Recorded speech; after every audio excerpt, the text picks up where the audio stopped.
ಮೀಲಾದುನ್ ನಬಿ ಬರ್ತಾ ಇದೆ. ಪ್ರವಾದಿ ಮುಹಮ್ಮದ್ ಸಲ್ಲಲ್ಲಾಹು ಅಲೈಹಿ ವಸಲ್ಲಂ ರವರು ಹುಟ್ಟಿದ ದಿನ ಬರ್ತಾ ಇದೆ. ಪ್ರವಾದಿರವರಿಗೆ ಏನಾದರೂ ಗಿಫ್ಟ್ ಕೊಡಬೇಕಲ್ಲವೇ? ಪ್ರವಾದಿರವರಿಗೆ ಏನು ಇಷ್ಟ ಅದನ್ನೇ ನಾವು ಗಿಫ್ಟ್ ಆಗಿ ಅವರಿಗೆ ಕೊಡಬೇಕು. ಪ್ರವಾದಿರವರು ಹೇಳುತ್ತಾರೆ, ಜುಇಲತ್ ಕುರ್ರತು ಐನಿ ಫಿ ಸಲಾ, ನನ್ನ ಕಣ್ಣಿನ ತಂಪು ನಮಾಜಿನಲ್ಲಿದೆ. ಬನ್ನಿ ಪ್ರಿಯ ಸಹೋದರರೇ, ನಾವು ನಮಾಜಿಯಾಗಿ ನಮಾಜುಗಳನ್ನು ಮಾಡುತ್ತಾ ಮೀಲಾದನ್ನು ಆಚರಿಸೋಣ.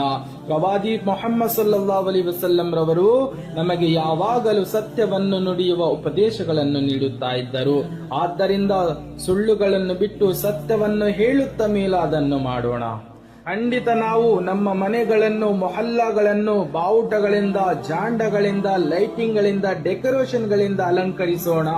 ಅದರ ಜೊತೆಗೆ ನಾವು ಸಹ ನಮಾಜ್ಗಳೊಂದಿಗೆ, ಸತ್ಯವನ್ನು ನುಡಿಯುವುದರೊಂದಿಗೆ ನಮ್ಮನ್ನು ನಾವು ಅಲಂಕರಿಸಿಕೊಂಡು